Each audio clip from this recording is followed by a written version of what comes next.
नमस्ते मेरे प्यारे रेलवे की तैयारी करने वाले भाई, कैसे हैं आप सभी लोग। और मैं आपके सामने आज आरआरबी एनटीपीसी के आपके एग्जाम की तैयारी के लिए एग्जाम पेपर 4 लेके आ चुका हूं मेरे दोस्त। आपके आरआरबी एनटीपीसी एग्जाम के लिए गणित के टॉप 30 सवाल मैं इस वीडियो में आपको कराऊंगा। इसमें अर्थमेटिक के भी क्वेश्चंस होंगे, एडवांस मैथ के भी सवाल होंगे, प्रीवियस ईयर के भी क्वेश्चंस होंगे, कुछ क्वेश्चन रेलवे के अलावा जैसे कि एसएससी के और डिफेंस के और स्टेट एग्जाम्स के भी हमने लिए हैं, लेकिन सारे सवाल एकदम लेटेस्ट हैं और रिलेवेंट है। आज के मॉक टेस्ट का जो लेवल है वो मॉडरेट है, यानी कि 30 में से कम 26 सवाल आपके सही होने ही चाहिए। ठीक है, तो आपकी तैयारी बेहतर मानी जाएगी मेरे भाई। कॉपी पेन लेके बैठना, मेरे साथ साथ पूरा मॉक सॉल्व करेगा। इससे पहले मैं 3 मॉक टेस्ट अपने यूट्यूब चैनल पे करा चुका हूं। ये हमारा मैथ्स कॉन्सेप्ट की यूट्यूब चैनल है, सब बच्चे इसको सब्सक्राइब कर लीजिएगा। एनटीपीसी के लिए हमारी सीरीज चल रही है। ठीक है भाई। यहां प्लेलिस्ट वाले सेक्शन में अगर आप जाओगे तो एक प्लेलिस्ट ऐसी है जिसके बिना तो आप पेपर में जाने की गलती करना ही मत, इसको बिना पढ़े। यह है रेलवे ने जो पिछले साल पेपर लिए थे 5 पेपर लिए थे, उन सभी के टॉप क्वेश्चंस का सॉल्यूशन मैंने कराया है। जैसे मैंने एएलपी का पेपर सॉल्व कराया, अर्थमेटिक एडवांस, आरपीएफ एसआई का पेपर सॉल्व कराया, जेई का पेपर सॉल्व कराया, टेक्नीशियन ग्रेड 1 ग्रेड 3 सॉल्व कराया। तो हर एक वीडियो को आप देखिएगा, यहां से पक्का रेलवे ने अभी लेटेस्ट लिया है पेपर, जरूर सवाल रिपीट होंगे आपके एग्जाम में। पूरी प्लेलिस्ट देख के जाइएगा मेरे प्यारे भाई, ये वाली चैनल पे। कुछ बच्चे ऐसे भी हैं जो थोड़े समझदार हैं, वो क्या करते हैं कि पहले पीडीएफ से खुद पेपर सॉल्व करते हैं मॉक टेस्ट, फिर वो वीडियोस को देखते हैं। तो मैं अपने टेलीग्राम चैनल पे, जो हमारा टेलीग्राम चैनल मैथ्स बाय गगन प्रताप, वहां पे हमारी सारी वीडियो, जितनी भी वीडियो हम बनाते हैं उन सभी का लिंक भी डाला जाता है, और साथ साथ मैं पीडीएफ भी अपलोड करवा रहा हूं, है ना। हर एक मॉक टेस्ट की आपको इस टेलीग्राम चैनल पे पीडीएफ मिल जाएगी। तो पीडीएफ डाउनलोड करने के लिए आप टेलीग्राम चैनल ज्वाइन कर लीजिएगा। हर वीडियो के नीचे डिस्क्रिप्शन में लिंक है टेलीग्राम चैनल का। ठीक है, आपको पता है कि टेस्ट रैंकिंग एप्लीकेशन पर जाएंगे आप तो एनटीपीसी के लिए, अभी इसके बाद आपका ग्रुप डी का पेपर होगा, तो मैंने एनटीपीसी ग्रुप डी के जो लास्ट टाइम पेपर हुआ था सभी प्रीवियस ईयर के मॉक टेस्ट फ्री अपलोड करवा रखे, जिससे आप लगा पाए बच्चों। जैसे एनटीपीसी के प्रीवियस ऑरल सेक्शन में जाओगे, ये 20 टेस्ट जो 2021 में पेपर हुआ था, सारे के सारे 1.5 घंटा 100 क्वेश्चन 100 मार्क्स, पूरे के पूरे 20 टेस्ट प्रीवियस ईयर के फ्री हैं एनटीपीसी के लिए। तो हर एक टेस्ट लगा के जाइएगा, डेली आपको एक टेस्ट लगाना ही लगाना है एनटीपीसी अगर आप तैयारी कर रहे हो फुल लेंथ मेरे भाई। ये तो हो गए प्रीवियस ईयर के जो फ्री हैं, और नए पेड टेस्ट भी आपको मिल जाएंगे। नए टेस्ट भी हमारी टीम ने बना के डाले हैं, वो मात्र आपको 99 में इस एप्लीकेशन पर मिलेंगे। जितने भी टेस्ट हैं 99 में, चाहे एसएससी हो, रेलवे हो, बैंकिंग हो मेरे प्यार भी, व्हाटएवर, 99 में सारे सबसे सस्ते क्वालिटी टेस्ट आपको एप्लीकेशन पर हमारे मिल जाएंगे, और प्रीवियस ईयर का तो सारा फ्री है ही। ठीक है जी। तो एप्लीकेशन जो है हमारी टेस्ट रैंकिंग, इसको आप जरूर जो है डाउनलोड कर लीजिएगा। अब शुरू करते हैं हम। कॉपी पेन लेके बैठना, हर एक चैप्टर से सवाल होंगे। पहला सवाल, ए एक काम को 15 दिन में कर सकता है, बी ए से 25% मोर एफिशिएंट है। दोनों ने 4 दिन तक साथ में काम किया, बचे काम को सी ने 8 दिन में पूरा किया। एबीसी मिलकर उस काम को कितने दिन में पूरा कर सकते हैं। देखिए मेरे भाई, यहां पे सवाल में बोला है बी ए से 25% अधिक कुशल है। 25% की फ्रैक्शन वैल्यू 1/4 ए से, यानी कि अगर ए की एफिशिएंसी 4 है तो बी की एफिशिएंसी 5 है। ये ए और बी की एफिशिएंसी आ गई मेरे प्यारे भाई। क्लियर है? आप बोलोगे यस सर। ए किसी काम को 15 दिन में कर सकता है, ए की एफिशिएंसी 4 है, ए एक दिन में 4 कुर्सी बनाता है, 4 कुर्सी, और ए किसी काम को 15 दिन में कर सकता है, तो 15 दिन में कितनी कुर्सी बनाएगा? 60। तो यानी कि टोटल काम 60 आ गया, 60 टोटल काम आ गया। दोनों ने 4 दिन तक साथ में काम किया। बताओ ए और बी एक दिन में कितना काम करते हैं? अगर ए और बी एक दिन में 9 कुर्सी बनाते, 4 5 9, 4 दिन में कितना काम करेंगे? 9 चौक 36। तो ए और बी 4 दिन में 36 यूनिट काम करेंगे। 60 में से 36 काम हो जाएगा, तो बचा काम 24 लेफ्ट। अब इस बचे काम को मेरे प्यार में सी ने 8 दिन में किया, यानी कि सी ने 24 कुर्सी 8 दिन में बनाई है। तो सी की एफिशिएंसी कितनी आ गई? 3 आ गई, 3। तो मुझे यह पता चल गया कि जो हमारा तीसरा बंदा है सी, उसकी एफिशिएंसी 3 है। तो एबीसी की एफिशिएंसी का रेशियो 4 5 3 आ गया। बोला है तीनों मिलकर वो काम कितने दिन में करेंगे। तीनों मिलकर अगर ए बी सी 60 यूनिट काम करेंगे तीनों मिलकर, तो तीनों मिलकर ए बी सी मिलकर काम कितने दिन में कर लेंगे। भाई तीनों लोगों की एफिशिएंसी कितनी है ए बी सी की, 4 5 9 3 12, तीनों की एफिशिएंसी मिला के 12 है।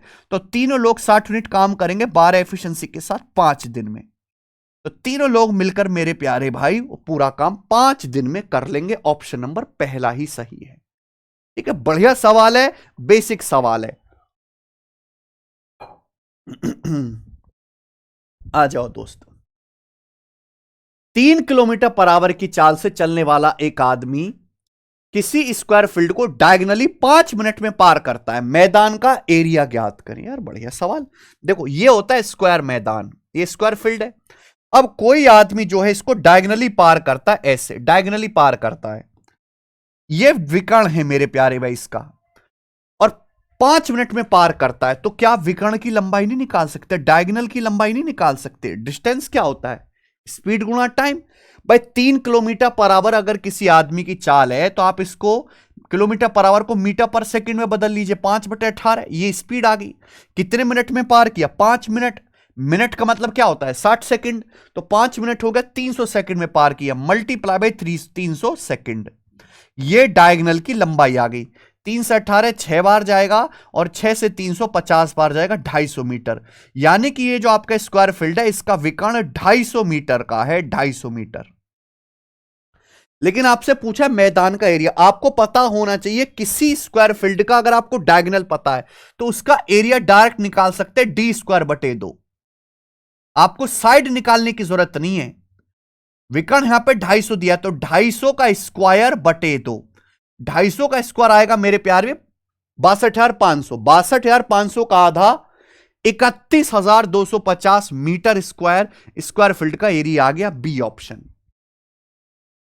ठीक है, ये कॉन्सेप्ट है छोटे छोटे, ध्यान रखिएगा कि भाई स्क्वायर का डायगोनल अगर डी है तो सीधा एरिया होता है d²/2। खेल खत्म है ना। 25 का स्क्वायर 625, तो 625 00/2 31,250 आंसर। आइए मेरे प्यारे भाई सवाल। जब राजेश की उम्र गरिमा की प्रेजेंट एज के समान थी, ये तो प्रॉब्लम है जिसका बढ़िया सवाल लग रहा है। जब राजेश की उम्र गरिमा की प्रेजेंट एज के बराबर थी तो उनकी उम्र का रेशियो 3:2 था। जब गरिमा की उम्र राजेश की प्रेजेंट उम्र के बराबर हो जाती है तो राजेश और गरिमा की उम्र का रेशियो क्या होगा। अरे वाह, वेरी गुड, गजब का सवाल, क्या गजब की लैंग्वेज है। When Rajesh age was same age the present age of Garima, the ratio of their ages was 3:2। देखिए मान लीजिए ये प्रेजेंट है, दिस इज द प्रेजेंट। अब यहां पे दो कैरेक्टर बताए गए, राजेश और गरिमा, दो कैरेक्टर बताए गए। बहुत बेहतरीन लैंग्वेज इस सवाल की है, मजा आ जाएगा, पढ़ने पे ध्यान दीजिए सवाल को। बोला है जब राजेश की उम्र गरिमा की प्रेजेंट एज के समान थी तो उनकी एज का रेशियो 3:2 था। यानी कि इस समय जो राजेश की उम्र है, राजेश की उम्र कितनी है 3, गरिमा की प्रेजेंट एज के समान है, यानी कि गरिमा की प्रेजेंट एज भी 3 है। तो जब राजेश की उम्र गरिमा की प्रेजेंट एज के समान थी, यानी कि पास्ट की बात कर रहा है, जब राजेश की उम्र गरिमा की प्रेजेंट एज के समान थी तो उनका रेशियो 3:2 था। यानी कि राजेश की उम्र गरिमा की प्रेजेंट एज 3 के बराबर थी, तो दोनों की एज का रेशियो 3:2 था। यानी कि मेरे प्यारे भाई ये 1 यूनिट पहले समय की बात हो रही है। तो राजेश की प्रेजेंट उम्र कितनी हो जाएगी, राजेश की प्रेजेंट उम्र भी मेरे दोस्तों 4 यूनिट होनी चाहिए कि नहीं, 4 यूनिट, 4 होनी चाहिए कि नहीं, 4 है भाई, 4 होनी चाहिए राजेश की प्रेजेंट एज। क्लियर है। राजेश की जो सवाल में ये बोला है कि राजेश की जो उम्र है गरिमा की प्रेजेंट एज के समान है, तो उनकी एज का रेशियो 3:2 था। अगर राजेश गरिमा की एज का रेशियो 3:2 है, राजेश की उम्र गरिमा की प्रेजेंट एज के समान है, तो गरिमा की प्रेजेंट एज 3 है। तो अगर ये 1 यूनिट टाइम पहले, तो ये भी 1 यूनिट समय पहले चला जाएगा, यानी कि राजेश की प्रेजेंट में उम्र 4 है। अब सवाल बोला है जब गरिमा की उम्र राजेश की प्रेजेंट उम्र के बराबर हो जाती है, राजेश की प्रेजेंट उम्र 4 है। बोला है जब गरिमा की उम्र राजेश की प्रेजेंट उम्र यानी कि 4 के बराबर हो जाती है तो उनकी एज का रेशियो क्या होगा? भैया गरिमा की उम्र 1 यूनिट बढ़ेगी, तो तब तो मेरे भाई हमारे राजेश की उम्र भी 1 यूनिट बढ़ जाएगी। तो राजेश की उम्र कितनी हो जाएगी? 5। अब तो राजेश और गरिमा की उम्र का रेशियो क्या होगा? 5:4 हो जाएगा। आंसर 5:4 है। जब गरिमा की उम्र, ये गरिमा की उम्र राजेश की प्रेजेंट एज के बराबर हो जाएगी, तो गरिमा की उम्र 1 यूनिट बढ़ेगी, राजेश की उम्र भी 1 यूनिट बढ़ेगी, तो एज का रेशियो 5:4 हो जाएगा। गजब का सवाल है भाई साहब, लैंग्वेज फिर से पढ़ के देखेगा तब दिमाग में आएगा। द वैल्यू ऑफ दिस, त्रिकोणमिति का सवाल है, कर पाएंगे मेरे भाई? मुझे तो कोई इसमें मुश्किल नहीं दिखाई दे रहा। देखो, अगर एंगल का सम 90 है तो साइन ए बराबर कॉस बी, टेन ए बराबर कॉट बी, सेक ए बराबर कॉसेक बी। यहां ना ज्यादातर ऐसे सवाल कॉम्प्लीमेंट्री एंगल पे बनते। इन दोनों एंगल का सम 90 है, थीटा थीटा कट जाएगा, 58 32 90। अगर एंगल का सम 90 है तो सेक ए बराबर कॉसेक बी, ये प्लस है माइनस से कट जाएगा। ठीक भाई, अगर एंगल का सम 90 है, इफ ए प्लस बी बराबर 90 है, आपको पता होना चाहिए, मैं लिख दे रहा हूं, इफ ए प्लस बी बराबर 90 डिग्री, 90 डिग्री, तो साइन ए बराबर कॉस बी होता है। कॉस को अगर इधर ले आए तो कॉस का मतलब 1/सेक होता है, तो साइन ए गुणा सेक बी बराबर 1 होता है अगर एंगल का सम 90 है। ये ध्यान रखिएगा। यहां देखो, 15 75 90, साइन 15 गुणा सेक 75 1 हो जाएगा। 35 और 55 90, साइन 35 गुणा सेक 55 1 हो जाएगा। बचा साइन 30 डिग्री, साइन 30 डिग्री का मान 1/2, आंसर 1/2 आ गया, खत्म। अगला सवाल, बीना को 19% लॉस होता है जब वह शाम को 4860 रुपए में प्रोडक्ट बेचती है। Who in turn sell this product to Hari, जो बाद में इस प्रोडक्ट को हरी को बेचता है। If Bina would have sold this product to Shyam at the purchase price of Hari, अगर बीना इस प्रोडक्ट को हरी के परचेस प्राइस पे बेचती, यानी कि जिस प्राइस में हरी ने खरीदा उसी दाम पे बेचती, तो बीना को 17% का लाभ प्राप्त होता। तो श्याम द्वारा किया गया लाभ रुपए में कितना है, श्याम का प्रॉफिट कितना? गजब का सवाल मेरे भाई, गजब का मस्त सवाल। केवल लैंग्वेज में पागल बनाया गया, सवाल में कोई दम नहीं है। बीना को 19% लॉस होता है जब वह एक सामान को श्याम को 4860 रुपए में बेचती है। देखिए, ये हो गया बीना, ये हो गया मेरे प्यारे भाई श्याम, और ये हो गया मेरे प्यारे दोस्तों हरी। सवाल में कहा गया बीना को 19% लॉस होता है जब वो एक सामान को श्याम को बेचती है। माना जैसे बीना का सीपी 100 है, नीचे सीपी लिखूंगा, तो अगर श्याम को बेचने से 19% लॉस होता है तो श्याम को कितने बेचा? 81 में। 100 में से 19 घटे, श्याम को 81 में बेचा। अब श्याम ने यह सामान वापस हरि को बेच दिया। श्याम ने सामान क्या किया? हरि को बेच दिया बाद में। सवाल में बोला है, अगर बीना ने यह प्रोडक्ट श्याम को हरि के सीपी पर बेचा होता, अगर बीना ने यह प्रोडक्ट श्याम को हरि के सीपी पर बेचा होता तो 17% का लाभ होता। बीना को 17% का लाभ कब होगा? जब 100 का सामान 117 में बिकेगा। भाई सवाल में बोला है, अगर बीना ने यह सामान श्याम को हरि के कॉस्ट प्राइस पर बेचा होता, श्याम को हरि के कॉस्ट प्राइस पर बेचा होता, तो बीना को 17% का लाभ होता। बीना का सीपी 100 है, 100 पे 17% का लाभ कब होगा? जब सामान बिकेगा 117 में। यानी कि मेरे प्यारे में जो हरि का सीपी है, जो हरि का सीपी है वो 117 के बराबर है। यानी कि मेरे प्यारे में श्याम ने हरि को जो सामान है वो 117 में बेचा है। गजब का लॉजिक बेटा, मजेदार लॉजिक है। अच्छे से आपको पढ़ना पड़ेगा। अगर बीना ने यह सामान श्याम को हरि के सीपी पे बेचता हो, हरि का सीपी 117 है, अगर बीना ने यह सामान श्याम को हरि के सीपी यानी कि 117 में बेच दिया होता, 100 का 117 में बेच दिया होता, तो 17% का प्रॉफिट हो जाता कि नहीं हो जाता बीना को? यानी कि हरि का सीपी 117 है। बोला श्याम द्वारा किया गया लाभ कितना है? श्याम ने 81 का सामान 117 में बेच दिया हरि को, 81 का खरीद के, तो कितना लाभ हुआ? घटाइए 117 में से 81 घटाइए 36 का। श्याम को 36 का प्रॉफिट हुआ। 36 की वैल्यू आपसे पूछी है। अच्छा, बीना ने श्याम को सामान बेचा कितने में? 4860 में। बीना ने श्याम को 4860 रुपए में सामान बेचा। 81 की वैल्यू 4860 रुपए, कितने गुना? 60 गुना, 60 टाइम्स 60 गुना। 60 गुना। तो शाम का प्रॉफिट भी 36 का 60 गुना आएगा, 36 छिक्का 216, 2160 रुपए शाम का लाभ आ गया। ये इस सवाल का एकदम सही आंसर है, ऑप्शन नंबर ए। गजब सवाल, very nice and good quality language वाला सवाल है। आइए, यदि x बराबर 10 प्लस 3√11 है, x बराबर, तो आपसे पूछा है रूट एक्स प्लस 1/√x क्या होगा। बहुत बढ़िया सवाल, गजब। बताओ जी, इस सवाल को कौन करेगा। देखो, आपको x का मान दिया, कुछ बच्चे क्या करेंगे, यहां x की जगह रखेंगे, फिर अंडर रूट निकालेंगे। अंडर रूट निकालना बड़ा मुश्किल काम है, तो मैं आपको एक ट्रिक बताता हूं।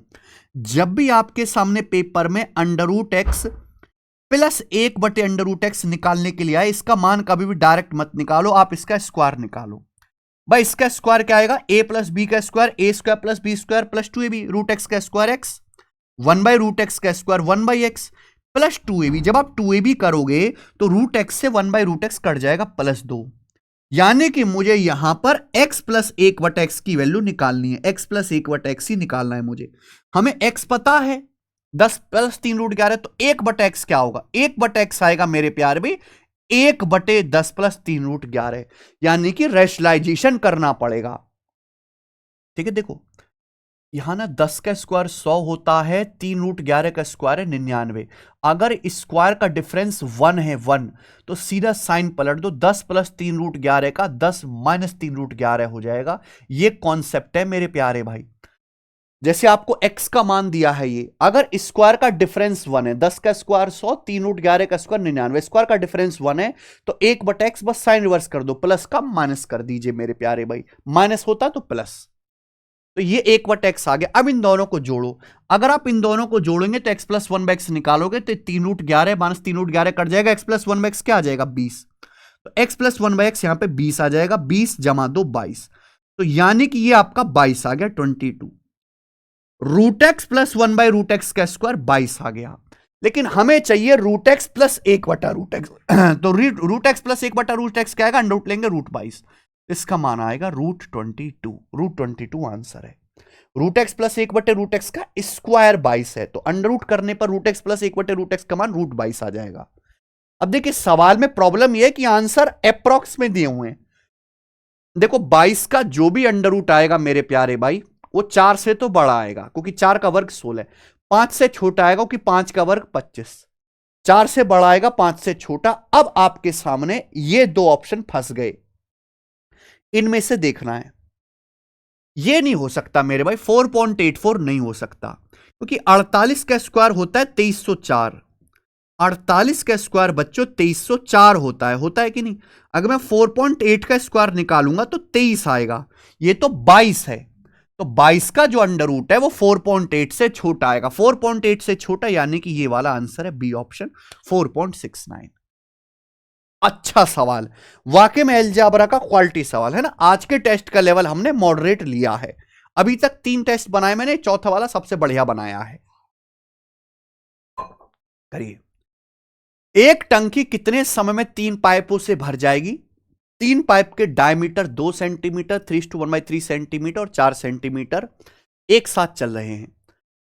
जब सबसे बड़ा पाइप अकेला इसे 420 मिनट में भर सकता है, तो बोला है प्रत्येक पाइप में बहने वाले पानी की मात्रा इसके व्यास के वर्ग के समानुपाती होती है। The amount of water flowing in the each pipe being proportional to the square of its diameter. देखो मेरे भाई, हमारे पास एक 3 पाइप है, 3 पाइप के डायमीटर है 2 सेंटीमीटर, 3:1/3 यानी कि 10/3 सेंटीमीटर और 4 सेंटीमीटर। ये 3 पाइप के मेरे प्यार में डायमीटर है, तो तीनों पाइप के डायमीटर का रेशियो नहीं निकाल सकते आप। 2 से कटेगा 1 बार, 2 से कटेगा 10 5 बार, 2 से कटेगा 4 2 बार, 3 से गुणा कर देंगे तो 3:5:6। ये तीनों पाइपों के डायमीटर का व्यास का रेशियो आ गया, डायमीटर का व्यास का रेशियो आ गया तीनों पाइपों के, निकाल लिया। अब देखिए, सवाल में बोला है कि भाई तीनों पाइपों से पानी फ्लो हो रहा है, और तीनों पाइपों से जो पानी की मात्रा फ्लो हो रही है, जो अमाउंट ऑफ वाटर तीनों पाइप से फ्लो हो रहा है, वो इन तीनों पाइपों के डायमीटर के स्क्वायर के प्रोपोर्शनल है। Amount of water flowing is pipe being proportional to the square its diameter. यानी कि जितना बड़ा पाइप का मुंह होगा उतना बड़ा डायमीटर, जितना बड़ा पाइप का मुंह होगा उससे उतना ज्यादा पानी बाहर निकलेगा। तो ये होगी एफिशिएंसी। पाइप से पानी बाहर निकलने का मतलब पाइप की एफिशिएंसी। तो तीनों यहां जो पाइपों की एफिशिएंसी है वो डायमीटर के स्क्वायर के प्रोपोर्शनल है, डायमीटर का रेशियो है। तो आप इस रेशियो का स्क्वायर करिए मेरे प्यारे भाई, square 3 square ratio 5 square ratio 6 square, यानी कि 9 रेशियो 25 रेशियो 36। ये तीनों पाइपों की एफिशिएंसी का अनुपात आ गया, एफिशिएंसी का रेशियो आ गया। समझ में आया? अब आप कर सकते हैं। बोला है तीनों पाइप से टंकी कितने समय में भर जाएगी? सबसे बड़ा अकेला 420 मिनट में भर सकता है। सबसे बड़ा पाइप ये तीसरा वाला, इसका डायमीटर सबसे ज्यादा है, तो सबसे बड़े पाइप की एफिशिएंसी 36 है। ये अकेला टंकी को 420 मिनट में भर सकता है। 1 मिनट में 36 भरेगा, 420 मिनट में ये भरेगा। ये टंकी की कैपेसिटी आ गई। तीनों पाइप मिलकर टंकी कितने समय भरेंगे? तीनों पाइप मिलकर भरेंगे 9 और 25, 34 और 36, यानी कि मेरे पास 70 एफिशिएंसी के साथ तीनों पाइप भरेंगे। 25, 36, 61, 9, 70 एफिशिएंसी के साथ कितना समय लगेगा भरने में? 70 से 420 6 बार जाएगा, 36 छिक्का 216 मिनट। तो तीनों पाइप मिलकर पूरी टंकी को 216 मिनट में ही भर देंगे। ये सवाल का आंसर है पहला ऑप्शन, 216 मिनट। ठीक है मेरे भाई, कितना बढ़िया सवाल था। एक राइट एंगल ट्राइंगल का एरिया 540 है, हाइपोटेनस 51 है, इसका परिमाप ज्ञात करें। बहुत बढ़िया। देखो मेरे भाई, बहुत सारे लोग क्या करते हैं, बच्चे यहाँ पे फॉर्मूला वगैरह इसे एलजबरा का सवाल बना लेते हैं, जबकि एलजबरा का नहीं है, common sense hit and trial का सवाल है। राइट एंगल ट्राइंगल तो आप समझते ही हैं, पाइथागोरस थ्योरम लगती है राइट एंगल ट्राइंगल में, ट्रिपलेट बनते हैं मेरे भाई। यहाँ एक राइट एंगल ट्राइंगल का हाइपोटेनस 51 है, तो 51 देख के आपके दिमाग की घंटी नहीं बजे? 51 में आ रहा 17, और आपको पता है 8, 15, 17 एक राइट एंगल ट्राइंगल है, पाइथागोरन ट्रिपलेट है, जिसमें 17 हाइपोटेनस है, और यह 51 दे रखा है हाइपोटेनस, यानी कि इसका 3 गुना। कहीं ऐसा तो नहीं कि राइट एंगल ट्राइंगल 8 तिया 24, 15 तिया 45 और 17 ते 51 की बात चल रही हो, ये राइट एंगल ट्राइंगल हो मेरे प्यारे भाई। लेकिन ये तभी होगा जब इसका एरिया 540 आएगा। इसका एरिया 540 है। एरिया क्या आएगा इस राइट एंगल ट्राइंगल का? एरिया होता है 1/2, 90 डिग्री बनाने वाली साइड की गुणा, यानी कि 24 गुणा 45। ठीक है, 224 12 बार जाएगा, 12 गुणा 45 540 है, यानी कि सेट होगा। यही राइट एंगल ट्राइंगल है जिसकी मुझे तलाश है। तो ट्रिपलेट केवल याद होने की हेल्प से आपने ट्राइंगल ही खोज निकाला। अब इसका परिमाप आएगा तीनों भुजाओं का सम। तीनों भुजाओं का सम जोड़ दीजिए, 24 और 45 मेरे प्यारे भाई 69, 69 और 51 मेरे दोस्तों 120 सेंटीमीटर आंसर है। तीनों भुजाओं को जोड़ना है।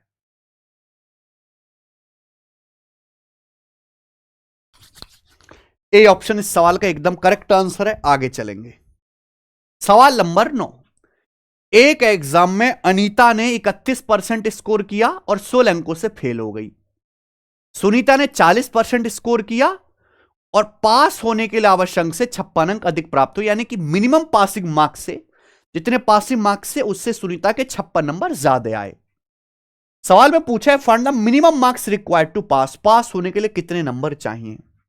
देखो मेरे भाई, ये बहुत ही बेहतरीन क्वेश्चन बनते हैं। जैसे अनीता की लड़की है, उसके 31% नंबर आए और वो 16 नंबर से फेल हो गई। ये बॉर्डर लाइन है भैया, बॉर्डर लाइन से अनीता के 16 नंबर कम आए हैं। अब सुनीता के 40% नंबर आए और पासिंग मार्क्स से, जो भी पासिंग मार्क्स है, मिनिमम पासिंग मार्क्स है, उसके 56 नंबर ज्यादा आए, 56 नंबर।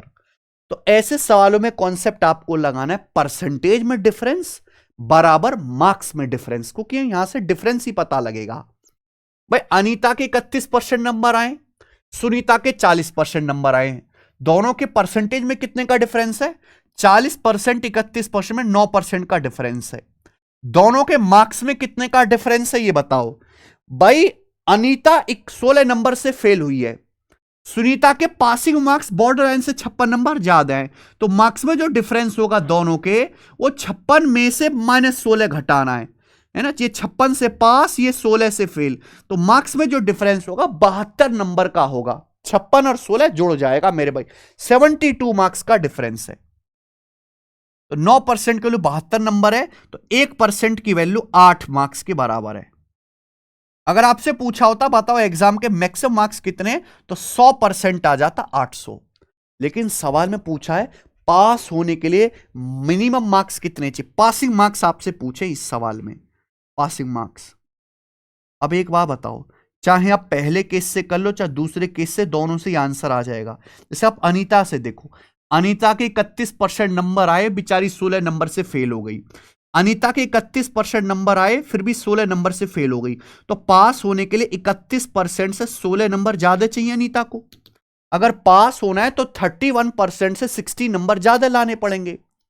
आपको मार्क्स पूछे, अच्छा 1% 8 नंबर के बराबर है, तो 31% कितना आएगा, 8 से गुणा, 8 कम 8, 8 24, 248 नंबर प्लस 16, 248 जमा 16 आ गया जी 264, यानी कि 264 मिनिमम पासिंग मार्क्स हैं, पास होने के लिए चाहिए, डी ऑप्शन। 1% 8 नंबर है तो 31% है 8 गुना 248 नंबर। बढ़िया सवाल है मेरे भाई परसेंटेज चैप्टर से। ये देखिए 10वां सवाल रेलवे ग्रुप डी का, ये भी त्रिकोणमिति का है। सवाल है अगर ए एक न्यून कोण है और tan स्क्वायर ए प्लस sec ए बराबर 11 है तो cot a का मान बताओ। आपके सामने क्वाड्रेटिक इक्वेशन दी है, क्वाड्रिक वाला सवाल है।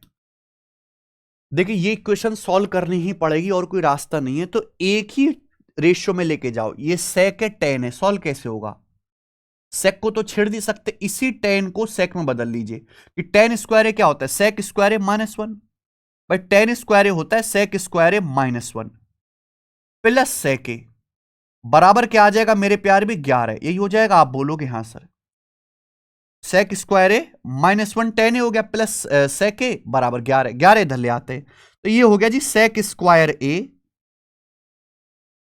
ये प्लस का सेक और 11 इधर आएगा लेफ्ट साइड में, -1 और -11 माइनस का 12 बराबर 0। तो क्वाड्रिक इक्वेशन बन गई, ये बच्चों एक द्विघात समीकरण बन गई, ठीक है ना। बस यहां x की जगह सेके लिखा, मुझे सॉल्व करके यहां से सेके का मान निकालना है। सेके पता लग गया तो क्वेश्चन सॉल्व हो जाएगा। आपको क्वाड्रिक इक्वेशन सॉल्व करना आता है, सीखा होगा आपने। हमारे पास ट्रिक भी है इसको करने की मेरे प्यार भी, ये क्या लिखा है 1। तो आप ऐसी दो संख्याएं ढूंढो जिनको जोड़ के 1 आए और जिनकी गुणा करके माइनस का 12 आए। जिनकी गुणा कर दूं तो माइनस का 12 आए। देखो 12 का मतलब 4 तिया 12, अब गुणा करके माइनस का 12 आना चाहिए लेकिन जोड़ के 1 आना चाहिए, तो ये चारों -3 होगा। ये दो ऐसी संख्याएं होंगी मेरे प्यारे भाई जिनकी गुणा करेंगे 4 -3 के -12 आएगा, जोड़ोगे तो 1 आएगा। ठीक है, यहां कोफिशिएंट 1 है, कोई दिक्कत नहीं। जो भी वैल्यू आई है उनका साइन रिवर्स करना होता है, ये जो भी वैल्यू आएंगी इनका साइन पलटना है। 4 का -4 और ये -3 का +3, ये आ गया मेरे भाई, समझ में आया। तो यहां से सेक की दो वैल्यू आ गई, लेकिन सवाल में बोला है ए एक एक्यूट एंगल है यानी कि 90 डिग्री से छोटा पहले चतुर्थांश में, और फर्स्ट क्वाड्रेंट में जो है कोई भी रेशियो ट्रिग्नोमेट्री रेशियो सबकी पॉजिटिव वैल्यू आएगी, तो -4 नहीं हो सकता क्योंकि ए एक्यूट एंगल है। तो सेके का मान 3 आ गया, सेके बराबर बचा मेरे प्यारे में 3, और 3 का मतलब होता है 3/1, और सेक होता है बच्चों हाइपोटीनियस बटा बेस। ठीक है, तो आपसे पूछा कॉट, कॉट होता है बच्चों बेस बटा परपेंडिकुलर, तो बेस 1 है, परपेंडिकुलर आएगा पाइथागोरस से। पाइथागोरस से क्या आएगा मेरे भाई, √3 स्क्वायर -1 स्क्वायर, √3 स्क्वायर -1 स्क्वायर यानी कि 9 - 1 8, 1/√8, √8 का मतलब 2√2, तो 1/2√2 आंसर है। बढ़िया सवाल था मेरे प्यारे भाई, समझ में आया। आगे चलेंगे, सवाल नंबर है आपके सामने 11।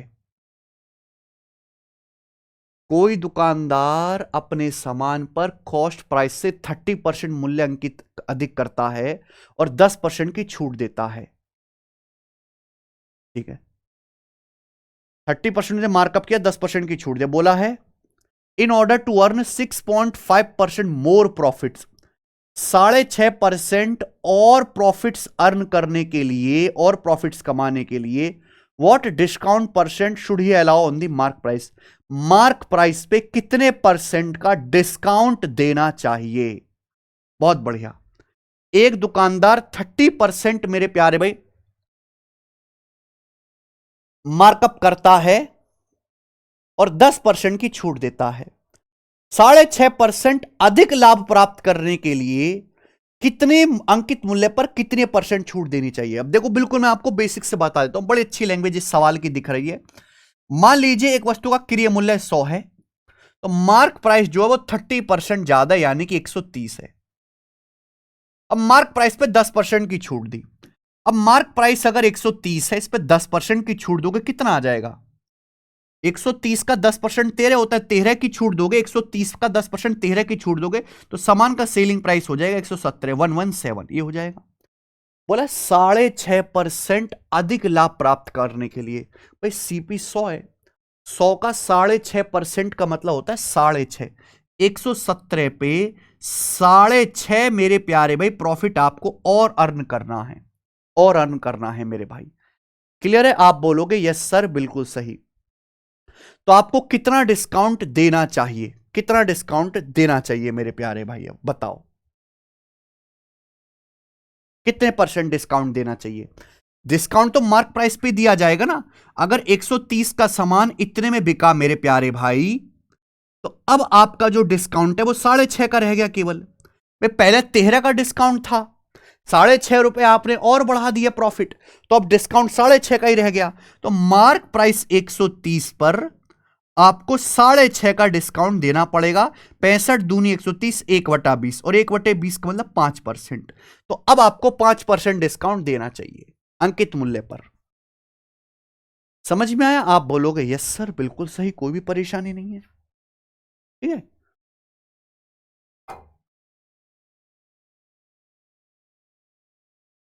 ओके आगे चलते हैं। अगला सवाल, सवाल है आपके सामने 12 एनटीपीसी का क्वेश्चन है। 5 मीटर लंबी एक सीढ़ी दीवार के सहारे खड़ी है और यह दीवार पर 3 मीटर की ऊंचाई पर स्थित एक बिंदु को टच करती है।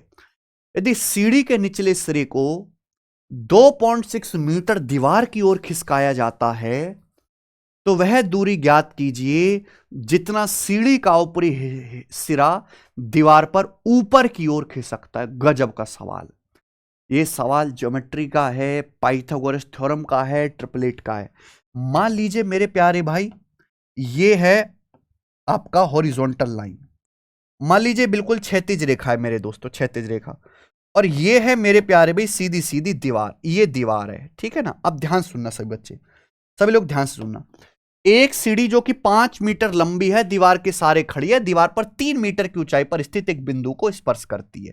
तो यानी कि ये जो है इस तरीके से आपकी सीढ़ी हो गई। ये सीढ़ी, सीढ़ी ऐसे टिक रखी है, ये सीढ़ी है। कितने मीटर लंबी? 5 मीटर लंबी। और ये दीवार पर जो है 3 मीटर की ऊंचाई पर यहां पे टच कर रही है, 3 मीटर की ऊंचाई पर। कोई परेशानी किसी को? 3 मीटर की ऊंचाई पर जो है छूती है दीवार को। तो ये तो ट्रिपलेट हो जाएगा, 5 3 4 मीटर आ जाएगा, 3 4 5 ट्रिपलेट बन जाएगा। आप बोलोगे हाँ जी सर। असली सवाल इसके आगे शुरू होता है। सीढ़ी के निचले सिरे को 2.6 मीटर दीवार की ओर खिसकाया जाता है। अभी जो सीढ़ी का निचला सिरा है यानी कि ये वाला, इसको 2.6 मीटर आगे 2.6 मीटर दीवार की ओर खिसकाया जाता है। तो सपोज यहां पे ले आए, अब सीढ़ी का निचला हिस्सा 2.6 मीटर दीवार की ओर खिसका दिया हमने, यानी कि सीढ़ी अब ऐसे लगा दी हमने, ये सीढ़ी ऐसे लगा दी। अब 2.6 मीटर जो है हम, ये जो सीढ़ी है ये खिसका के दीवार की ओर ले आए, ये 2.6 मीटर हो गया मेरे प्यारे भाई। अब आप खुद बताओ कि अगर ये पूरा 4 मीटर था, ये 2.6 है, ये 2.6 है, तो ये कितना बचेगा? 4 में से 2.6 घटाओ, ये कितना बचेगा? 1.4 मीटर। ये 1.4 मीटर बचेगा।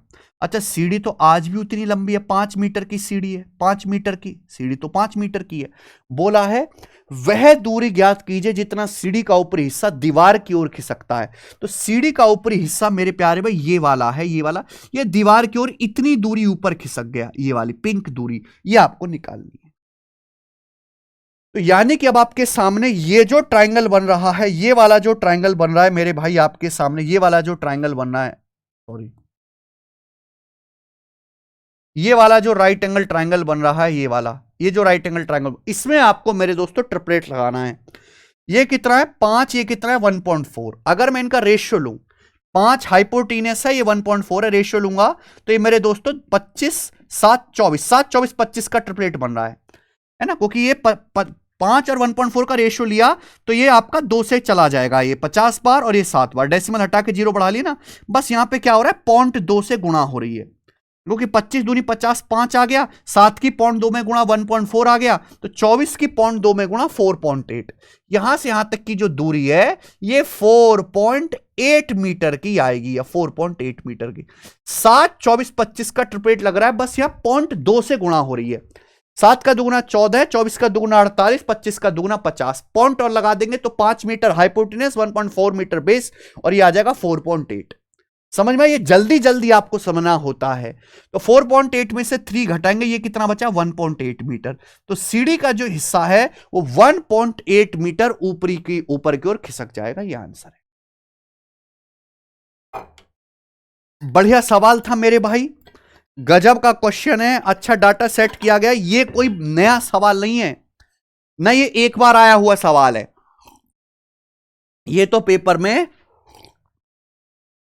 सैकड़ों बार आया हुआ सवाल है मेरे भाई, आपको जरूर करके जाना चाहिए पेपर में पहले।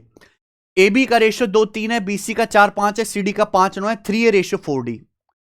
A मतलब पहली संख्या, D मतलब आखिरी संख्या, इनका रेशियो पूछा है। हाँ जी, कभी भी ऐसा सवाल है रेशियो की सीधी सीधी गुणा कर दो, मैं आपको पूरा लिख के बता रहा हूं, पेपर में नहीं करना इतना। AB का रेशियो 2-3 है, सवाल में BC का रेशियो आपको क्या बताया, 4:5 बताया, 4:5। CD का रेशियो कितना है मेरे भाई, 5:9। अगर आपको कभी भी किसी क्वेश्चन में पहली और आखिरी संख्या का रेशियो इस प्रकार पूछा जाए तो आप इन सब रेशियो की सीधी सीधी गुणा कर दो, गुणा करोगे B से B कटेगा, C से C कटेगा, क्या आएगा, A/D बराबर, राइट साइड में क्या आएगा, 5 से 5 कटेगा मेरे प्यारे भाई, 2 चौक 8 रेशियो 3 27, ये A से D का रेशियो आ गया 8-27, A से D का। लेकिन पूछा 3A से 4D का, तो A में 3 से गुणा तो यहां भी 3 से गुणा, 4D यहां D में 4 से गुणा तो यहां भी 4 से गुणा, अब ये आएगा मेरे भाई, ठीक है जी, कुछ नहीं, बिल्कुल सिंपल है, 4 से 8 2 बार और 3 से 27 आपका 9 बार, यानी कि 2:9 आ गया, 2:9 इस सवाल का आंसर है, सी ऑप्शन। आ जाओ, x की पावर 4 प्लस 1/x की पावर 4 727, x ग्रेटर देन 1 है, x 1 से बड़ी संख्या है तो x माइनस 1/x का मान ज्ञात कीजिए। x माइनस 1/x पूछा तो ये दोनों तो आंसर आएगी नहीं मेरे भाई, अगर x 1 से बड़ा है तो 1/x 1 से छोटा आएगा, अब बड़ी संख्या में से छोटी संख्या घटाओगे तो आंसर पॉजिटिव आएगा, निगेटिव नहीं आ सकता, लॉजिक नंबर 1। कि अगर x 1 से बड़ा नंबर है, ये 1 से बड़ा है तो उल्टा करने पर 1 से छोटा होगा, बड़ी में से छोटी संख्या हमेशा पॉजिटिव आएगा, यानी कि आंसर या तो 6 होगा या 5 होगा।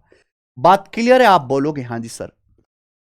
अब यहां पे x की पावर 4 प्लस 1/x की पावर 4 727 दे रखा, पावर 4 से पावर 1 में आना है तो डायरेक्ट नहीं आ सकते, पहले पावर 2 में आओ, हमें प्लस से प्लस में ही आना पड़ेगा, क्योंकि चाहे x प्लस 1/x निकालना हो चाहे x minus 1/x, x square plus 1/x square चाहिए। अगर प्लस से प्लस में जाना है, पावर हाफ कर रहे हो तो 2 जोड़ के अंडर रूट ले लीजिए, 727 में 2 जोड़ो 729 का अंडर रूट 27 आ गया।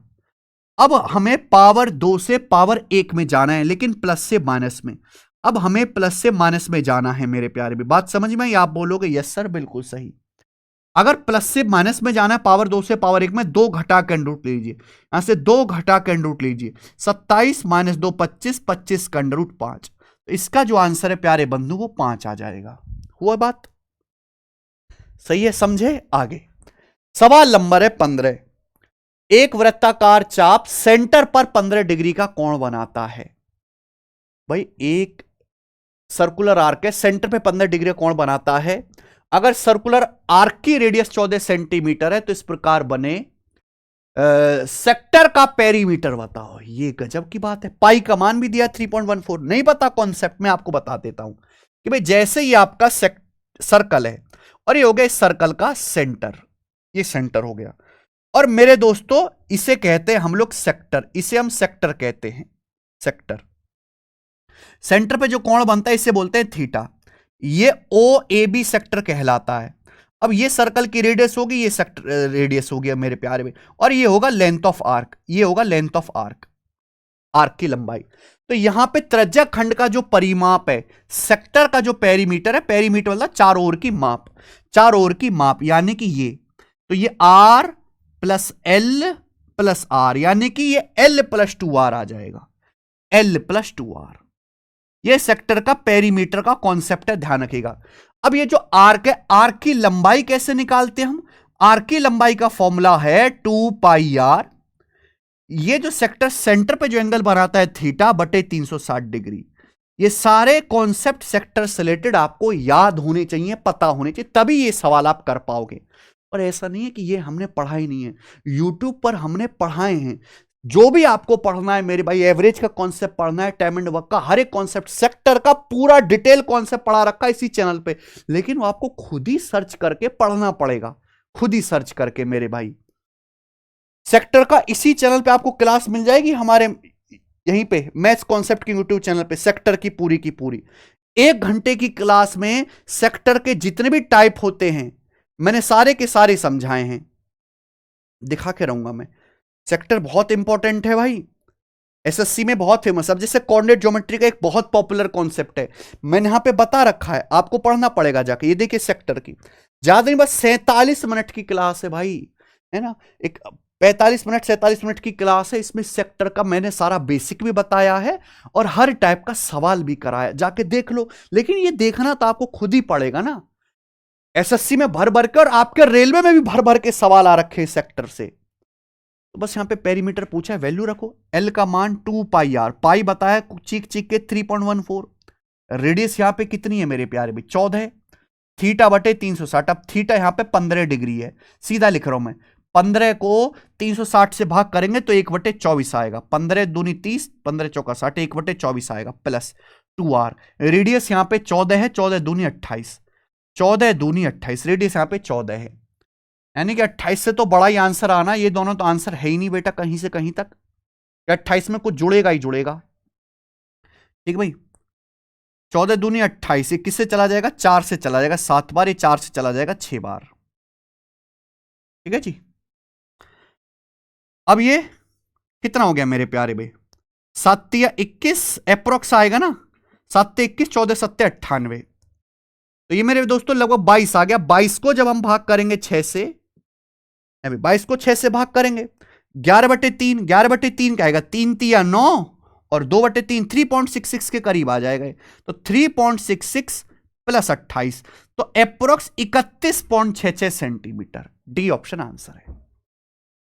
31.66 सेंटीमीटर इस सवाल का आंसर हो जाएगा, लगभग कैलकुलेशन आपको करनी है, समझ में आया। आगे करेंगे सवाल नंबर 16 आपके सामने। 18.5% और 11.5% की दो क्रमिक छूटों के तुल्य सिंगल इक्विवेलेंट डिस्काउंट परसेंटेज ज्ञात कीजिए। भाई एक्स और वाई का सक्सेसिव डिस्काउंट क्या होता है, X plus Y minus X Y बटे 100। फॉर्मूला आपको याद होना चाहिए ना मेरे भाई, नहीं याद तो परेशानी है। 18.5 प्लस 11.5 माइनस 18.5 गुणा 11.5 बटे 100। रेशियो से करने की गलती मत करना, बहुत बड़ी बड़ी इनकी फ्रैक्शन बनेगी मेरे भाई। ये परसेंटेज आएगा, सिंगल इक्विवेलेंट डिस्काउंट परसेंटेज का कॉन्सेप्ट है ये। 18.5 प्लस 11.5 हो कितना हो जाएगा, 30 हो जाएगा, तो 30 माइनस, ठीक है। तो इतना कन्फर्म है, 30 से छोटा आएगा मेरे प्यारे भाई। अब आप ये देखो, 18.5 की 11.5 में गुणा करेंगे तो ये डेसिमल में आएगा, तो ये आंसर नहीं है, या तो आंसर सी है या डी है। 30 से छोटा आएगा तो ये भी नहीं बचा, यानी कि ये आंसर बचा। फिर इतनी बात कंफर्म है, 18.5 की 11.5 में गुणा करेंगे, फिर 100 से भाग करेंगे तो डेसिमल में जाएगा। 18.5 प्लस 11.5 होता है 18 11 29 30। अब 30 में से अगर आप कुछ घटाओगे है भाई, वैसे 18 गुणा 11 जो है वो 198 होता है, अगर 200 भी घटाओगे, इसको 200 भी मान लें, 200/102, तो 28% के करीब ये वाला ऑप्शन आना चाहिए, सी। तो अप्रोक्स कैलकुलेशन करनी है, एग्जैक्ट नहीं करनी है। आओ, किसी सर्कल में ए बी और सी डी ई पर इंटरसेक्ट करती हैं, तो यानी कि दो जीवाएं हैं, A B C D E पर काटती हैं। ऐसे मान लीजिए कि ये दो जीवाएं हैं, ऐसे ई पे ये काट रही हैं। सवाल में बोला है CD 16, DE 6, AE 12, BE X, BE का मान बताओ।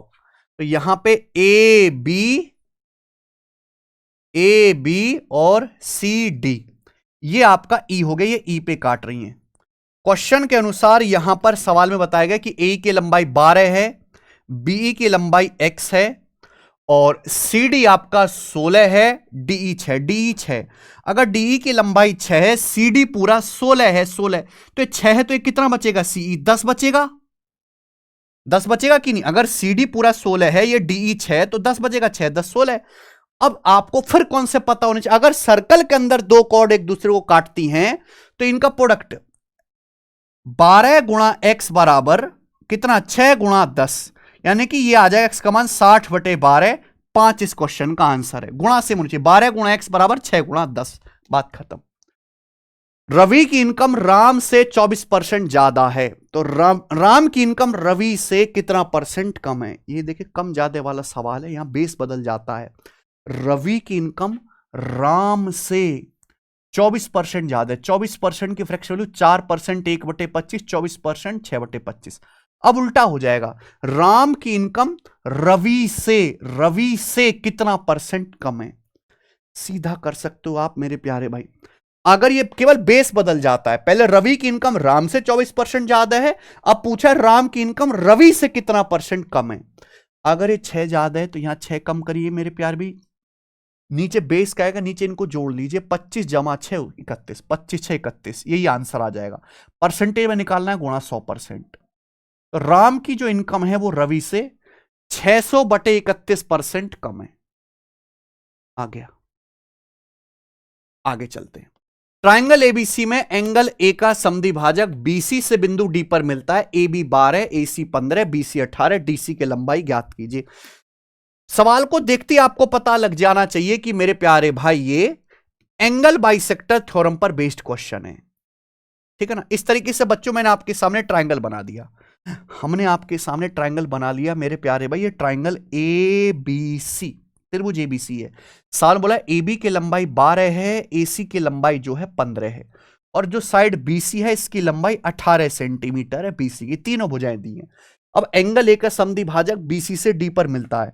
हमने एंगल ए का बाइसेक्टर खींचा, ये वाला जो साइड BC को यहां मिल रहा है पॉइंट D पर, ये बाइसेक्टर है मेरे प्यारे भाई। ये हाफ हाफ कर देगा, थीटा थीटा एंगल ए को हाफ हाफ कर देगा। तो आपसे पूछा है DC की लंबाई क्या होगी, ये साइड ये CD की लंबाई क्या होगी, ठीक है। ऐसे मेरी कोशिश ये है कि अगर मैं आपको 10 मॉक टेस्ट करा रहा हूं, 300 सवाल, 300 सवालों में आप अलग अलग चीजें सीखें, कुछ भी चीज रिपीट ना हो और हर सवाल से कुछ आपको नई चीज, नया कॉन्सेप्ट सिखा के जाऊं जो पेपर में काम आए। अब जैसे आप यहां से एंगल बाइसेक्टर थ्योरम पढ़ लोगे, अगर किसी भी त्रिभुज में हम किसी कोण का समद्विभाजक या बाइसेक्टर खींचते हैं, तो जैसे एंगल ए का बाइसेक्टर खींचा, तो एंगल ए बनाने वाली जो ये साइड है 12 15, इनका रेशियो क्या है? 3 चौक 12, 3 पंजे 15, रेशियो क्या है? 4 5 है। तो ये BD से DC का रेशियो भी 4:5 ही होगा, BD से DC का रेशियो भी ये होगा। जिस रेशियो में एंगल बनाने वाली साइड होंगी, एंगल बाइसेक्टर अपोजिट साइड को उसी रेशियो में काटेगा। यानी कि टोटल BC आ गया जी 4 5 9। 9 की वैल्यू सवाल में 18 सेंटीमीटर दिया दुगुना, तो 5 की वैल्यू भी दुगुना आएगी 10 सेंटीमीटर, क्योंकि आपसे DC पूछा है। 10 सेंटीमीटर आंसर आ जाएगा, खत्म। त्योहार के मौसम के दौरान कोई दुकानदार हर वस्तु पर 10% की छूट देता है। छूट देने के बाद भी दुकानदार को 20% का लाभ होता है। अगर दुकानदार कोई डिस्काउंट ना दे तो लाभ प्रतिशत कितना होगा? देखो भाई, अगर किसी भी सवाल में डिस्काउंट परसेंटेज और प्रॉफिट परसेंटेज दिया हो, तो ऐसे सवाल में CP से MP, क्रिय मूल्य से अंकित मूल्य का रेशियो आसानी से निकाल सकते हैं। CP से MP का रेशियो 100 - D/100 + P, ये फॉर्मूला है, याद रखिएगा। कितना डिस्काउंट देते हो? 10%। 100 - 10 90। प्रॉफिट कितना होता है? 20%। 100 + 20 120, ये 30 से कटेगा 3/4। क्रिय मूल्य से अंकित मूल्य का अनुपात आ गया, CP से MP का रेशियो।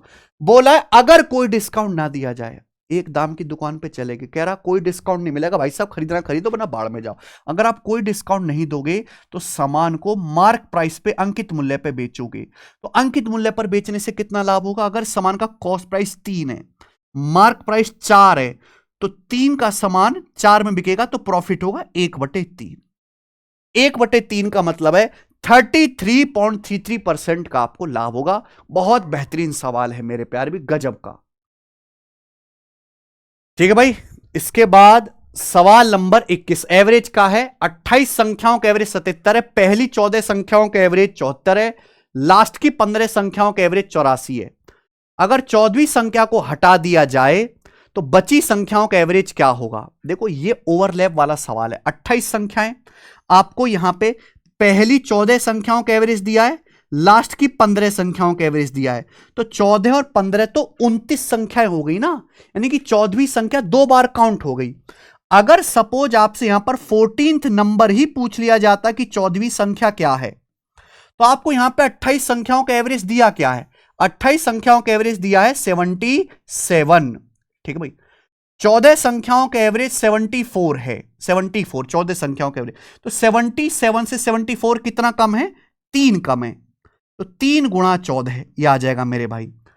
एवरेज से कंपेयर करो, लास्ट की 15 संख्याओं का एवरेज 84 है, तो 77 से 84 7 ज्यादा है, तो 15 संख्याओं का एवरेज 7 ज्यादा है, तो ये आ जाएगी मेरे प्यारे भाई आपकी 14वीं संख्या 77। 15 सत्ते 105, 105 माइनस 42 हो जाएगा आपका, तो ये आ जाएगा आपका 63 आ जाएगा। 14th नंबर पूछा होता तो ये आपका आंसर हो जाता 77 प्लस 63 यानी कि 140। लेकिन पूछा 14th नंबर को हटा दिया जाए तो बची संख्याओं का एवरेज क्या होगा? हमारे पास 28 संख्याएं, 28 संख्याओं का एवरेज है 77। 14th नंबर जो है वो एवरेज से 63 ज्यादा है। अगर मैं 14th नंबर को हटाऊंगा तो 63 का नुकसान होगा, 63 का नुकसान हो जाएगा टोटल। लेकिन अगर 28 संख्याएं थी, मैंने एक संख्या हटा दी तो बची 27 संख्याएं, तो 27 संख्याओं का एवरेज कितना कम हो जाएगा? एवरेज के लिए 27 से भाग करना होगा, टोटल 63 का नुकसान होगा, 27 संख्या में बांट देंगे नुकसान को बटे 27, तो आएगा मेरे भाई 9 सत्ते 63, 9 तिया 27 यानी कि 7/3। 7/3 का मतलब आ जाएगा मेरे भाई 2.33। इसका 77 में से 2.33 आप घटाओगे तो ये आ जाएगा मेरे भाई 74.66 के करीब। 74 क्षेत्र 74.7 अप्रोक्स में इस सवाल का आंसर है बी। बड़े सवाल था भाई एवरेज का, करने लायक। दोबारा लग गया क्या? हाँ जी। 22वां, 9 अंकों वाली संख्या 72 से डिविजिबल है तो 3x प्लस 2y का मान ज्ञात करें। डिविजिबिलिटी रूल का भाई देखो, अगर कोई संख्या 72 से कट रही है तो संख्या 8 से भी कटेगी, 9 से भी। अब 8 का डिविजिबिलिटी रूल ये जानते हैं, अगर कोई संख्या 8 से कटती है तो लास्ट के 3 डिजिट 8 से कटने चाहिए। लास्ट के 3 डिजिट अगर 8 से कटते हैं तो y की जगह मुझे क्या लेना पड़ेगा मेरे भाई? 8 एकम 8, ये बच गया 7, y की जगह 2 लेना पड़ेगा, 8 नम 72, y की जगह 2 लेना पड़ेगा, तभी तो 872 कट पाएगा। तो y का मान तो 2 आ गया। अब मुझे यहां पे निकालना है x का मान। x का मान कैसा आएगा? 9 से। भाई अगर कोई संख्या 9 से कटती है तो उसका डिजिटल सम 9 होना चाहिए, डिजिटल सम लगाओ। 7 2 9, उसके बाद 9, उसके बाद 6 4 10 8 18, ये भी 9 हो गया। बच गया 8 और 2 10 और ये 1, 10 का 8 तो 10, 10 का मतलब 1 हो गया, 1 प्लस x, ये आपका डिजिटल सम आ गया। डिजिटल सम 9 बनाने के लिए x का मान क्या लेना पड़ेगा? 8, तो x का मान 8 आ गया। यहां रख देते हैं x की जगह और y की जगह। x का मान आ गया 8 तिया 24, y का मान 2 आया, 2 दूनी 4, तो 24 4 28 इस सवाल का आंसर हो गया। साधारण ब्याज पर एक जो है राशि 12 साल में 3 गुना हो जाती है, कितने साल में 5 गुना हो जाएगी? देखिए सिंपल इंटरेस्ट का सिंपल लॉजिक है। सिंपल इंटरेस्ट हर साल इक्वल इक्वल हो जाता है। अगर कोई धनराशि 12 साल में 3 गुना हो जाती है, 1 रुपए 3 रुपए हो गए, तो आपको ब्याज कितना मिला? 2 रुपए। 2 रुपए ब्याज मिला आपको 12 साल में।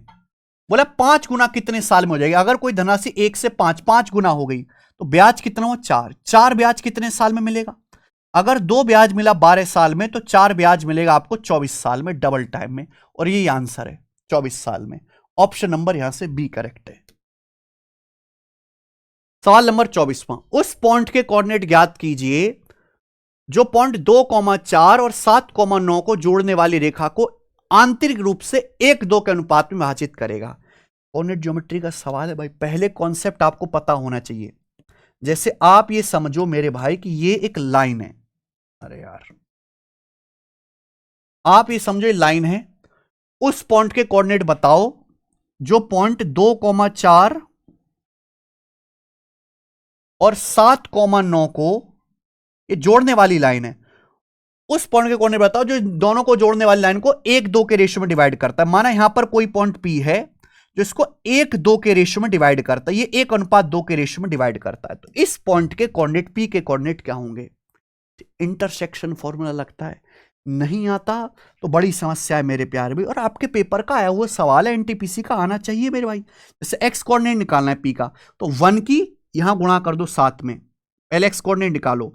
2 की यहां एक्स में गुणा करेंगे 4, नीचे इन दोनों रेशियो को जोड़ दो, नीचे इन दोनों रेशियो को जोड़ दो /3, यानी कि आएगा 11/3। 11/3 आएगा, एक ही ऑप्शन में आ रहा है आंसर। वाई कोऑर्डिनेट निकालना है, तो 1 की यहां इसमें गुणा कर दो 9 में, वाई कोऑर्डिनेट में गुणा करेंगे। 2 की यहां इसमें गुणा करो 4 में 8, नीचे दोनों रेशियो को जोड़ दो 3, तो 11/3 और 17/3।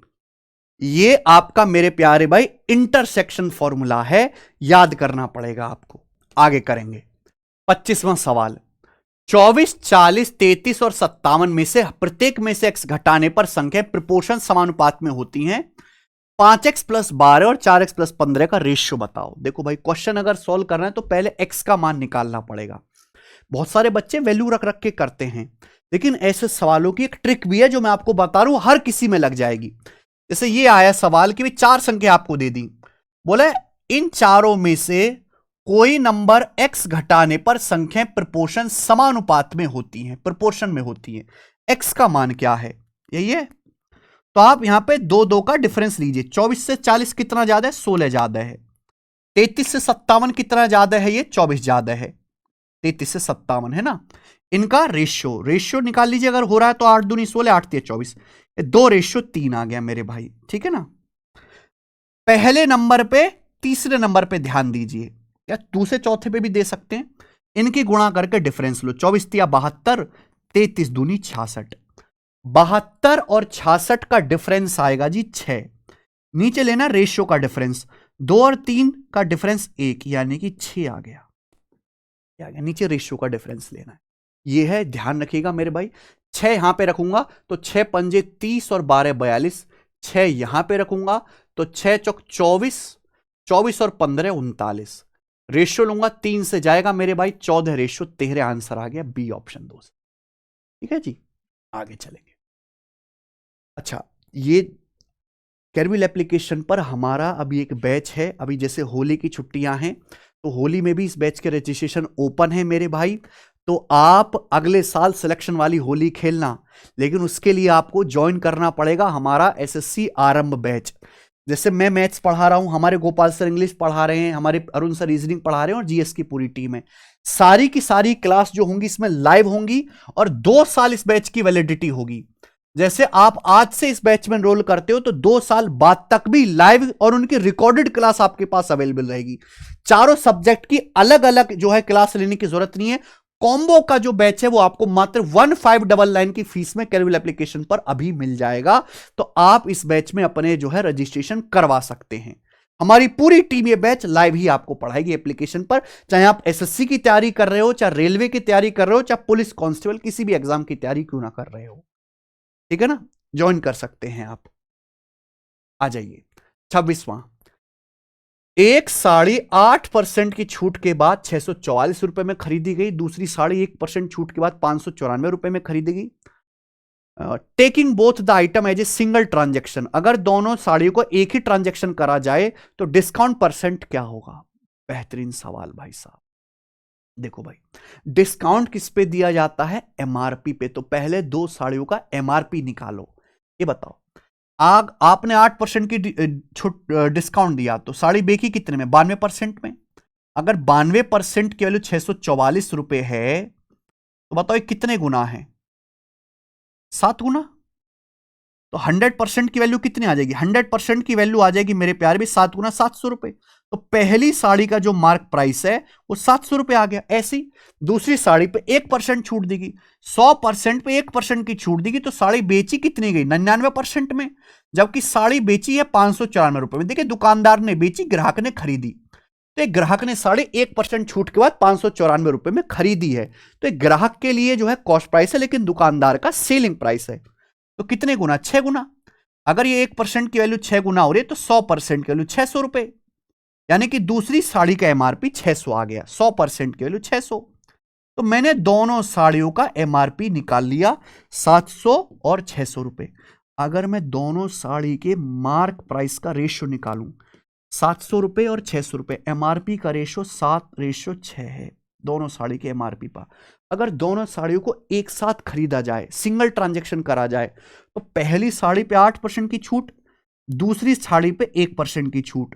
तो दोनों साड़ी पे मिलाकर का मतलब प्लस, फर्स्ट प्लस सेकंड, दोनों साड़ी पे मिलाकर कितने परसेंट की छूट होगी? जहां प्लस आएगा वहां डेविएशन लगेगा। यहां छूट होगी 7 का 8%, 56। यहां छूट होगी 6 का 1%, 6। तो 56 6 62% की छूट। कितने के समान पर? 7 6 13 के समान पर बटे 13 आ जाएगा। तो 13 चौका 52, अभी 10 बच जाएगा, अभी 13 7 91, यानी कि अप्रोक्स 4.7 के करीब पहला ऑप्शन सही है। अच्छा सवाल है मेरे भाई। ये 27वां सवाल। एक ट्रेन ने एक समान स्पीड से एक डिस्टेंस कवर करी। अगर स्पीड 6 किलोमीटर पर आवर ज्यादा होती तो 4 घंटे कम लगते। अगर स्पीड 6 किलोमीटर पर आवर कम होती तो 6 घंटे ज्यादा लगते। ट्रेन द्वारा तय की गई डिस्टेंस किलोमीटर में कितनी है? ये टाइम स्पीड एंड डिस्टेंस का बहुत उम्दा लेवल का सवाल है। बहुत ज्यादा डीप बेसिक कॉन्सेप्ट पता होना चाहिए मेरे भाई। मान लिया एक ट्रेन की जो यूनिफॉर्म स्पीड है वो s किलोमीटर पर आवर है। एक ट्रेन की जो नॉर्मल स्पीड है वो s किलोमीटर पर आवर है, ठीक है ना? अच्छा मेरे भाई, आपको पता है अगर आपको टाइम का डिफरेंस दिया हुआ हो, अगर आप S1 की स्पीड से जाते हैं, फिर स्पीड बदल के S2 की स्पीड से जाते हैं, आपको टाइम का डिफरेंस दिया हुआ है, तो डिस्टेंस निकालने का सीधा कॉन्सेप्ट है S1 गुणा S2 upon S1 difference S2 into delta T. ये कॉन्सेप्ट है मेरे भाई। यहां पे आपको दो केस दिए हुए हैं। पहला केस ये है कि अगर आप स्पीड 6 किलोमीटर पर आवर बढ़ाते हो तो 4 घंटे कम लगते हैं। दूसरा केस यह है कि स्पीड 6 किलोमीटर पर आवर कम करते हो तो 6 घंटे ज्यादा लगते हैं। दोनों ही केसेस में सेम डिस्टेंस जा रहे हो, डिस्टेंस को बराबर कर दो। यानी कि एक ट्रेन की स्पीड पहले एस थी, बढ़ा के S+6 कर दी। स्पीड में डिफरेंस कितने का आया? 6 का। 4 घंटे कम लगे, टाइम में डिफरेंस आया 4 घंटे का। ये डिस्टेंस हो गई। दूसरा केस, अगर एक ट्रेन की स्पीड पहले एस थी, मैंने S-6 कर दी, स्पीड में डिफरेंस आया 6 का, ठीक है, 6 घंटे ज्यादा लगे, मल्टीप्लाई बाई 6। ये बराबर होना चाहिए। आप बोलोगे यहां sir this should be equal. अगर आप यहां से इक्वल करते हैं तो जैसे 6 6 कट जाता है, एस एस कट जाता है, 2 से 4, 2 तिया 6 कट जाता है। ये क्या आएगा? 2s + 12 बराबर 3s - 18। यानी कि यहां से s की जो वैल्यू है 12 + 18 30 आ गई। केवल ये भी पूछ सकता है कि बताओ कार की, ट्रेन है, ट्रेन की यूजुअल स्पीड क्या है, नॉर्मल स्पीड क्या है? 30 किलोमीटर पर आवर। लेकिन आपसे पूछा तय की गई दूरी, डिस्टेंस आपसे पूछा है। डिस्टेंस निकालने के लिए मेरे भाई ये एस का मान 30 चाहे यहां रख दो चाहे दोनों से हो जाएगा। यहां रख देते हैं एस की जगह 30, पहले स्पीड 30 थी, बढ़ा के 36 कर दी, स्पीड में 6 का डिफरेंस है, टाइम 4 घंटे ज्यादा लगा, मल्टीप्लाई बाई 4। तो 6 चिंग 36, 6 चौक 24 तिया 72, 720 किलोमीटर आएगा, क्योंकि यहां पे स्पीड किलोमीटर पर आवर में है, टाइम आवर में। 720 किलोमीटर की डिस्टेंस आ गई। आसान सवाल। आइए, अंकित मूल्य पर 26% छूट के बाद सेलिंग प्राइस, विक्रय मूल्य 2886 रुपए, छूट की राशि बताइए। भाई एमआरपी पे, अंकित मूल्य पे डिस्काउंट देने के बाद सेलिंग प्राइस ही तो आता है। अगर आपने 100% एमआरपी पे अंकित मूल्य पर 26% की छूट दी तो सामान बिका कितना है? 100 में से 26 घटे, सामान बिका है 74% में। 74% की वैल्यू ही 2886 रुपए है। बात को समझ गए? आप बोलोगे हाँ सर। पूछा डिस्काउंट कितना, डिस्काउंट दिया आपने 26%। 26% की वैल्यू पूछिए। 26 में आता है 13, 13 से कटने वाला नंबर आंसर आना चाहिए। 13 से ये नंबर नहीं कटता, 13 से ये नंबर कटता है, 13 से 13 एकम 13 और आपका बच जाएगा। ये भी 13 से नहीं कट रहा मेरे प्यारे भाई, ये 13 से कट रहा है, 1300 और 425, ये भी 13 से नहीं कट रहा, तो आंसर तो ए ऑप्शन आ गया, मुझे आगे करने की जरूरत ही नहीं भाई। जो भी आंसर आएगा 2886 बटे 74 गुणा 26, ये आंसर आएगा मेरे भाई। तो लगभग 1/3 तो हो गया, 26 बटे 74 क्या आ गया, लगभग 1/3, 26 से 78, तो 2800 का 1/3 भी अगर आप करेंगे तो 1000 के करीब आना चाहिए, पहला ऑप्शन। ठीक है जी। एक बेलनाकार बर्तन के आधार की परिधि, एक सिलिंड्रिकल बर्तन है, उसके बेस की जो सरकमफ्रेंस है 44 है, ऊंचाई 25 है, इसमें कितने लीटर पानी आ सकता है। देखो भाई, बर्तन जो हमारा बेलनाकार बर्तन है उसका जो बेस होता है वो सर्कल होता है। अब आपसे पूछा कितने लीटर पानी आ सकता है, वॉल्यूम, पानी का वॉल्यूम क्या होता है, πr²h। कितने लीटर पानी आ सकता है, जितने बर्तन की कैपेसिटी होगी, जितना आयतन होगा। आपको सीधा पता होना चाहिए, अगर किसी बेलन के आधार की सर्कल की परिधि 44 है, सर्कल की परिधि 44 है, तो उसका एरिया हमेशा 154 आएगा, 154। ये ध्यान रखिएगा, डायरेक्ट रटा हुआ डाटा है। अगर सर्कल की रेडियस 7 है तो सरकमफ्रेंस 44 होगी, एरिया 154 होगा। रेडियस 7 गुना सरकमफ्रेंस, रेडियस के गुना सरकमफ्रेंस के गुना एरिया में के स्क्वायर से गुणा, याद रखिए। तो अगर रेडियस परिधि 44 है तो एरिया 154 आएगा। हाइट आ गई जी 25, लेकिन ये सब कुछ सेंटीमीटर में चल रहा है, सेंटीमीटर क्यूब, सेंटीमीटर क्यूब। अब आपको बदलना है लीटर में। 1 लीटर में मेरे प्यारे भाई 1000 सेंटीमीटर क्यूब होते हैं, 1000 सेंटीमीटर क्यूब। समझ में आई। अगर इसको लीटर में बदलना है ना, लीटर में आंसर है, तो इसको 1000 से आपको भाग देना पड़ेगा, 1000 से डिवाइड करना पड़ेगा, अब ये आंसर लीटर में आएगा दोस्त, है ना। 25 चौका 140, 154 बटे 40, तो 40 तिया 120, यानी कि 3.85 ही आएगा मेरे भाई, 3.85, ये करीब आ जाएगा 3.85। आगे चलेंगे, लास्ट क्वेश्चन करेंगे इस टेस्ट का, सवाल नंबर 30 डीआई से, और बहुत ही क्वालिटी सवाल कराए, मजेदार सवाल आज के टेस्ट में हुए। दो पाई चार्ट दिए हैं, बोला है total number of candidate enrolled in 5 different institute में 7500 कैंडिडेट इनरोल हैं, और ये कैंडिडेट पास हुए 4000। तो पूछा है what is the ratio, ratio पूछा है total number of candidate enrolled in institute QRS together, QRS यानी कि इन तीनों में जो कैंडिडेट इनरोल हुए हैं इनका रेशियो बताना है। The number of candidate pass from institute QRS together, QRS together से जो पास हुए उनसे बिल्कुल बताएंगे। भाई टोटल कितने इनरोल हुए स्टूडेंट, 7500, 7500 में से 3 इंस्टीट्यूट QRS में कितने इनरोल हैं, 30, 24 6 30, 30 30 60%, 7500 का 60% बटे यहां कितने पास हुए 4000, 4000 में से इन तीनों में कितने पास हुए, 24 24 48, 48 और 18 66, यानी कि 4000 स्टूडेंट अगर पास हुए तो उसमें से QRS इंस्टीट्यूट में 66% पास हुए। इनका रेशियो निकालना, निकाल लो रेशियो। अब आप देखो, कुछ भी कितना भी आप जोर लगा लो एड़ी टेढ़ी का, नीचे जो है 66 आ रहा है, 66 में 11, और 11 कहीं से कटने वाला है नहीं, तो नीचे 11 आएगा, नीचे 11 जरूर आएगा, 11 44 में आ रहा है, ये आंसर है डी। मैं आगे नहीं करूंगा बिल्कुल भी, हम बिल्कुल भी इस सवाल को आगे नहीं करेंगे जरा सा भी। पूरी कैलकुलेशन करने का टाइम नहीं है पेपर में, ऐसे सोचने की आदत डालिए, और इसी के लिए मैं आपको ये मॉक टेस्ट करा रहा हूं कि कैसे आपको कैलकुलेशन के प्रोसेस को सोचना है, कैसे आपको कॉन्सेप्ट का रिवीजन करना है। ठीक है जी। और इसी के साथ ये आज का हमारा 4th मॉक टेस्ट कंप्लीट होता है। आज के क्लास में सवालों का लेवल आपको कैसा लगा मुझे कमेंट्स में जरूर बताएं। आपको फील हो रहा है कि ये हमारे एग्जाम के लिए बहुत बहुत फायदेमंद चीजें हैं, तो इस वीडियो को लाइक करें मेरे भाई, शेयर करें, कमेंट्स जरूर करें, और मेरे भाई शुरू से लेकर आखिर तक एक एक सवाल को देखें।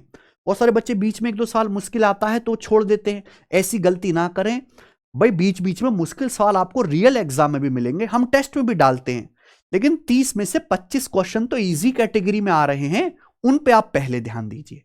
कल मिलेंगे 5वें मॉक टेस्ट के साथ। धन्यवाद।